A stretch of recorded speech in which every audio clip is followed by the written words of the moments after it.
The day began like any other, but something in the air felt different, strange, sharp, almost warning him of what was coming. The old veteran, Mr. Harris, stepped out of his truck and closed the door gently. He looked around the small parking lot of the diner, the same diner he had visited for years.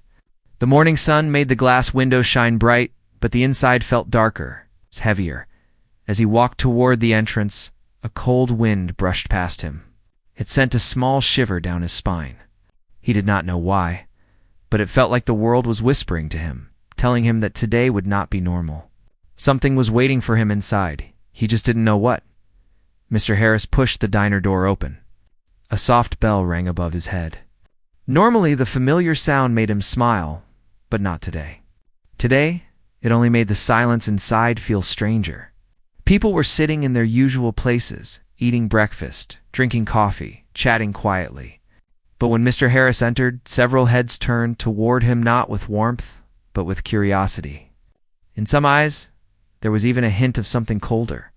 He walked slowly to the booth near the window, the booth he always chose. His steps were calm, steady, but inside his chest, something felt tight. He could sense eyes following him, but he ignored it and sat down. He took off his cap and placed it beside him. The cap carried old military patches and faded colors, symbols he had worn with pride for years. A young waiter came over with a nervous smile. "Morning, sir. Same order as always?" Mr. Harris nodded. His voice was gentle. "Yes, son. Thank you." As the waiter walked away, Mr. Harris looked around. That's when he noticed them. A group of 4 teenage boys sat only a few tables away. They were loud, laughing, pushing each other, full of the energy that young people always carried. But when the veteran's eyes moved toward them, one of the boys nudged the other and pointed at him. The others looked too, whispering and grinning, as if they had seen something amusing.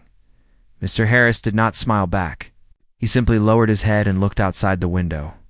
Maybe they were just joking around. Maybe it had nothing to do with him, but the feeling in his chest didn't go away. The waiter placed a glass of water on the table. "Your food will be ready soon, sir."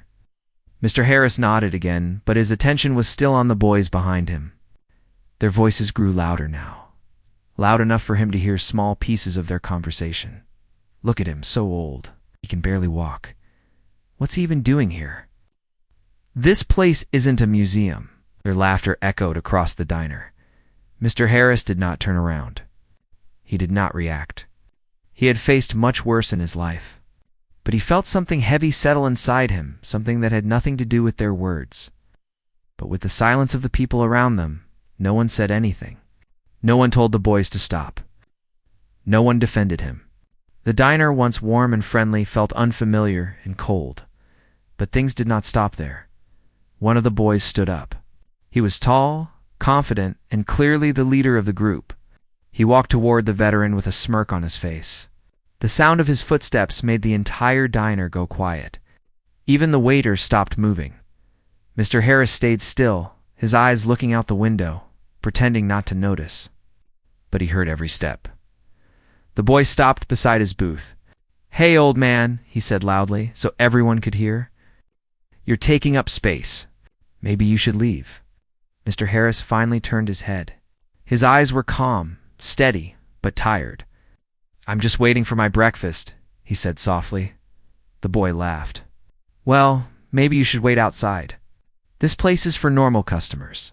The diner fell into complete silence. The tension was thick, like a rope pulling tight around everyone's necks. People stared at the scene, but no one moved. No one spoke. Mr. Harris took a slow breath. In his mind, memories from long ago rose, days of heat, dust, danger, and brotherhood. He remembered battles where he stood strong, not for himself, but for others. He remembered the friends he lost, the friends he saved. He remembered walking into danger for people who needed him. And now, he was being told to leave a simple diner. The boy leaned closer, his voice sharp. "Come on, old man. Don't make this weird. Just get up and go." Mr. Harris looked up slowly. His voice was steady when he replied, "Son, I'm not bothering anyone." The boy rolled his eyes. "You're bothering me." The other boys laughed loudly from their table. enjoying the moment like it was some kind of game, but then something changed. The bell above the door rang again. Everyone turned their heads. 6 young men entered, not loud, not fast, but with strong, steady steps. They weren't wearing casual clothes. They were wearing clean, sharp military uniforms. Their boots clicked softly against the floor. Their faces were serious, their posture straight. 6 United States Marines. They didn't speak. They didn't rush. They simply stood there, observing the scene quietly. Their eyes moved from the young boy to Mr. Harris, then back to the boy. A cold wave of tension swept through the diner. The boy's confident smile faded slightly, but he tried pretending nothing was wrong. What? He said nervously. Why are you staring at me? The Marines didn't answer. They didn't need. 2. Their presence alone felt like a shield, suddenly placed between the veteran and the world around him. People in the diner held their breath. Mr. Harris looked at the Marines, confusion and surprise in his eyes. For a moment, no one spoke. The air was completely still. And then, one Marine took a single step forward. The Marine who stepped forward moved with calm strength, as if every motion he made carried a purpose. His boots made a soft, firm sound on the diner floor. Everyone watched him, every eye, every breath frozen in place. The boy who had been mocking Mr. Harris shifted his weight nervously, trying to act brave, but his face showed a small crack of fear. Even his friends, who had been laughing loudly moments ago, grew quiet now. Mr. Harris stared at the young Marine, confused but somehow comforted. He did not know these men. He had never seen them before. But something in the Marine's expression felt strangely familiar, something like respect, a recognition. The Marine stopped beside the boy and spoke in a calm but strong voice. Is there a problem here? The boy swallowed. No. Just talking. The Marine raised a single eyebrow. Talking. His tone was soft, but his words carried weight, the kind that could stop a storm, because it sounded like disrespect. The boy's friends exchanged glances, suddenly unsure of their leader. The diner was still silent, except for the soft hum of the lights above. Even the kitchen staff had paused, peeking through the order window. The Marine looked at Mr. Harris. His voice changed, becoming gentler. Sir, are you all right? Mr. Harris nodded slowly. I'm fine, son. But the Marine did not look convinced. He turned back to the boy. You told him to leave? The boy tried to laugh it off, but the sound was thin and shaky. It was just a joke. The Marine didn't smile. A joke? He took another step closer, standing eye to eye with the boy. Do you think disrespect to a veteran is a joke? By now, the other 5 Marines stood behind him in a straight line like a wall of discipline and silent warning. Their uniforms were spotless, their posture perfect. They didn't need to say a word, their presence spoke for them. The boy's shoulders shrank slightly. I didn't mean anything. We were just messing around. One of the other Marines stepped forward. His voice was deeper. There's a difference between messing around and humiliating someone who served this country. The boy's friends lowered their eyes. Their earlier courage was gone. The first Marine looked at the empty seat across from Mr. Harris. Without asking, he pulled it out. Sir, may I sit? Mr. Harris nodded, still unsure of what was happening. The Marine sat down, folding his hands on the table. We couldn't help but notice what was going on, he said gently. And we don't stand by when someone disrespects a man who wore the uniform. Mr. Harris felt a warmth rise in his chest. It had been years since anyone had spoken about his service with such sincerity. Years since he had felt seen. The boy muttered, We didn't know he was a veteran. The Marine turned his head slightly and replied, Respect doesn't require knowing. Respect is the starting point, not the reward. The diner audience remained silent, but their eyes softened. Some nodded slowly, agreeing with the Marine's words. Another Marine approached the boy's table. He placed one hand gently on the back of a chair, not threatening, but firm. It takes strength to be young, he said calmly, but it takes character to be decent. The boys shifted uncomfortably. The leader took a small step back. His voice cracked a bit as he said, "Okay, okay.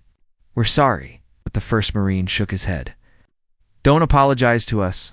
He pointed to Mr. Harris. "Apologize to him." For pairs of teenage eyes turned toward the veteran. The leader swallowed hard. Sir. I'm sorry. We didn't mean any disrespect." Mr. Harris looked at him for a moment, his eyes soft but tired. "It's all right, son," he said quietly. "Just remember, words can cut deeper than you know."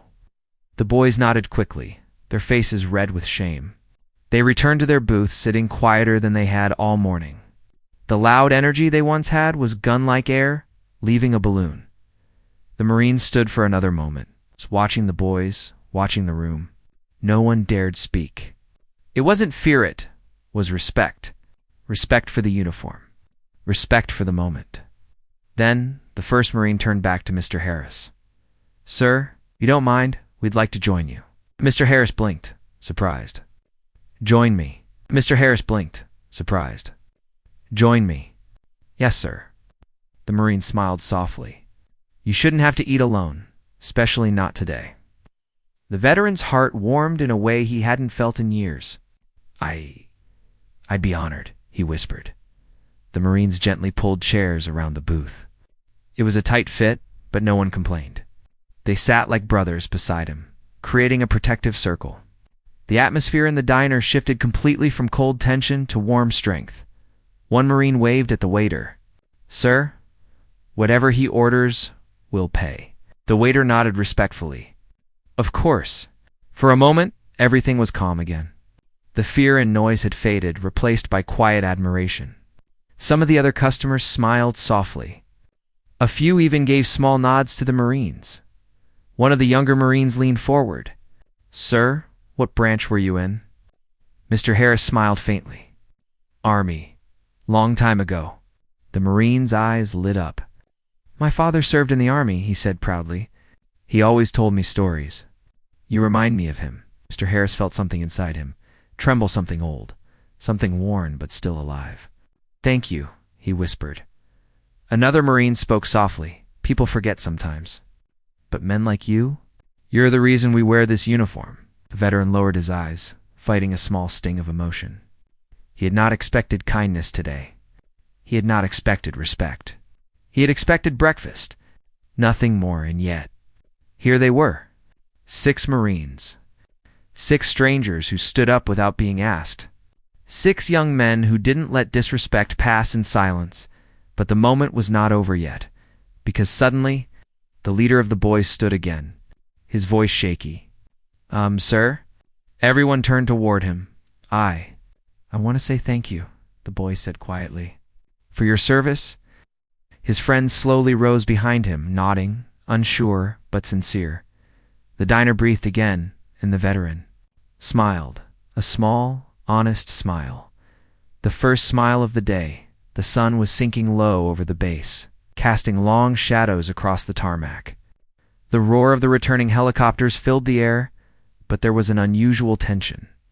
Everyone, veterans, cadets, and the commanding officers, stood in rigid anticipation. Something about this day felt different, heavier somehow. Colonel Harrison, the base's oldest officer still in active duty, leaned against the railing, his hands trembling ever so slightly. His eyes, sharp and calculating, scanned the incoming aircraft. Memories of past battles flickered in his mind, the ones that the younger cadets could never imagine. Yet, there was a proud smile hidden beneath his grizzled exterior, because he knew that history, experience, and courage could never be replaced. Suddenly, a commotion erupted near the landing zone.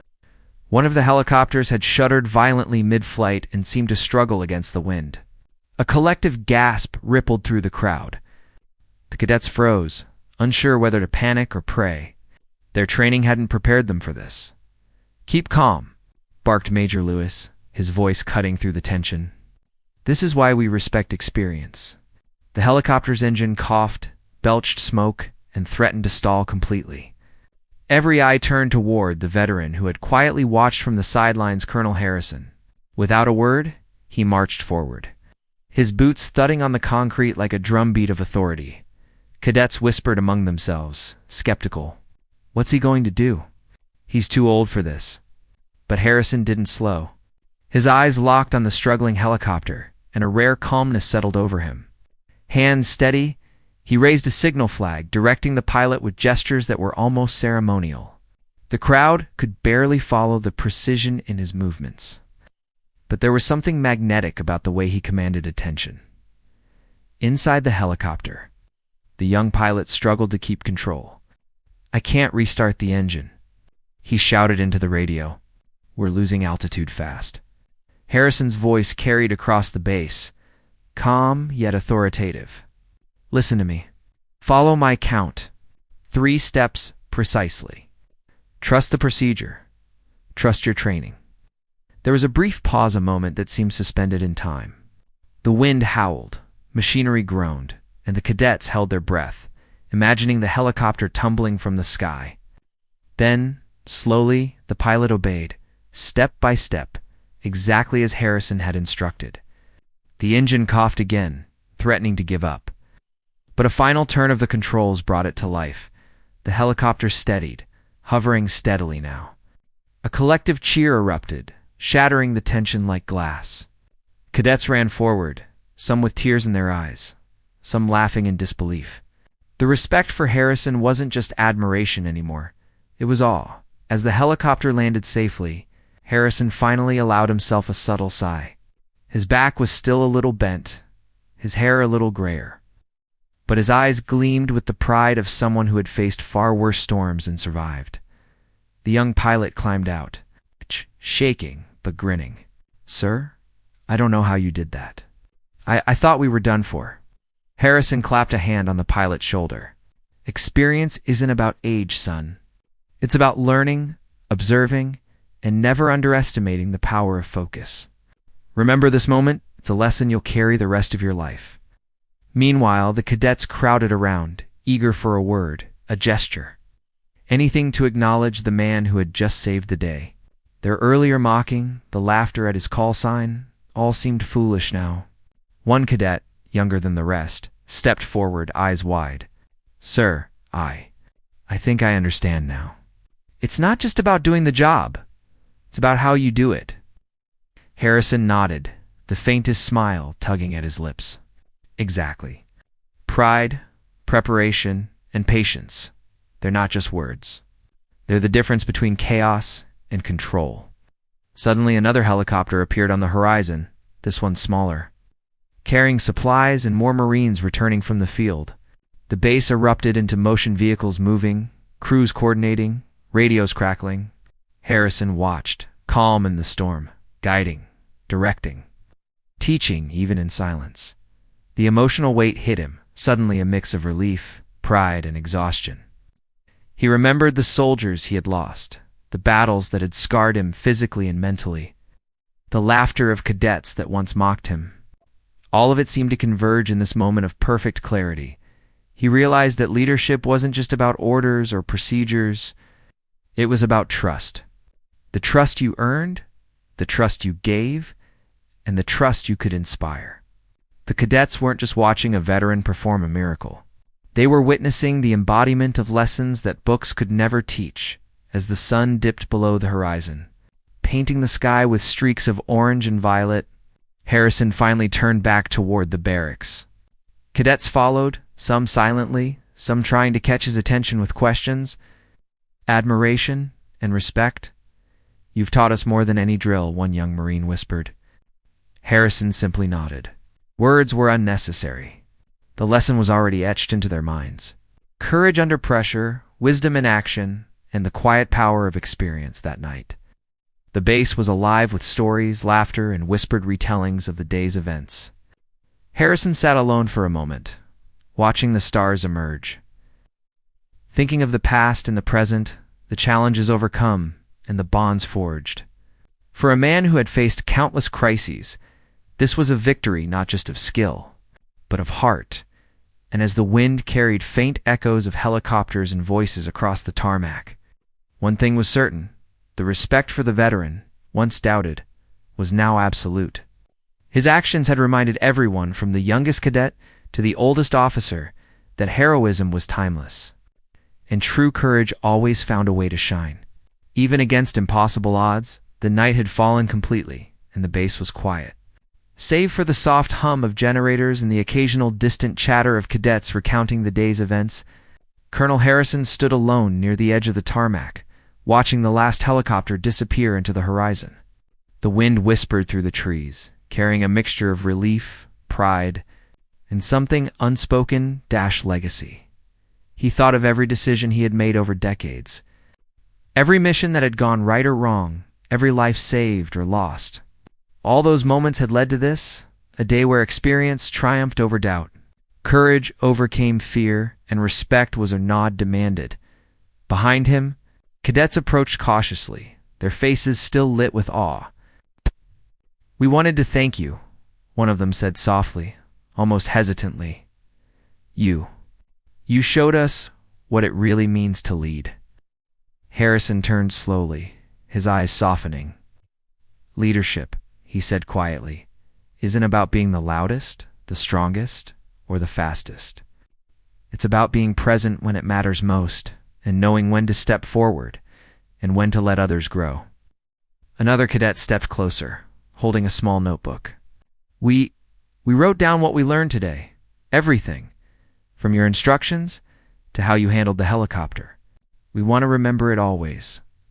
Harrison's grizzled face broke into a rare, full smile. "Good. Never forget that knowledge without action is useless. Lessons are only valuable if they guide you when the moment comes." For a moment, silence fell, heavy but comfortable. The cadets felt it, too, the profound weight of witnessing someone who had lived through the storms they only trained for. They saw not just a veteran, but a man who embodied every principle they had been taught, yet brought them to life in ways no manual could. Suddenly, a young Marine, hesitant but determined, spoke up. "Sir, will you stay on as our advisor? Teach us more? Stay on as our advisor? Teach us more?" Harrison looked at the eager faces, felt the raw energy and curiosity in the group, and nodded slowly. "I will, but only if you promise to respect each other as much as you respect your training. Strength without respect is nothing." The cadets exchanged glances, a mix of excitement and solemn agreement. They understood they were not just witnessing heroism. They were becoming part of it. As the night deepened, Harrison finally allowed himself a moment to reflect. He remembered the laughter that had once mocked him, the doubt that had once surrounded his call sign. Now, that laughter had transformed into admiration and the doubt into trust. He realized that time had a way of revealing true worth.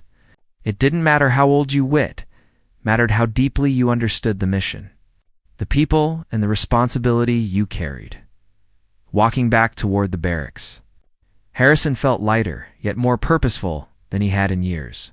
Around him, cadets whispered stories to each other, copying his gestures, repeating his words, internalizing every lesson. The seeds of leadership had been planted, and he knew they would grow stronger with every challenge. Before entering the building, Harrison paused and looked up at the sky. Stars glittered like silent witnesses to a day of courage, wisdom, and unexpected triumph. He smiled, thinking of the future of cadets who would one day face storms he might never see, and how they would carry a piece of this day with them. And in that moment, the legacy of the veteran was clear, not in medals or ceremonies, but in hearts and minds inspired, in courage passed down, and in the unspoken bond between those who lead and those who follow. It was timeless, unshakable, and eternal, as the base settled into night. The echoes of the day lingered: helicopters, laughter, respect, and the quiet confidence that some heroes never truly retire. They live on, in every life they touch, in every lesson they leave behind, and in every heart ready to follow. The end.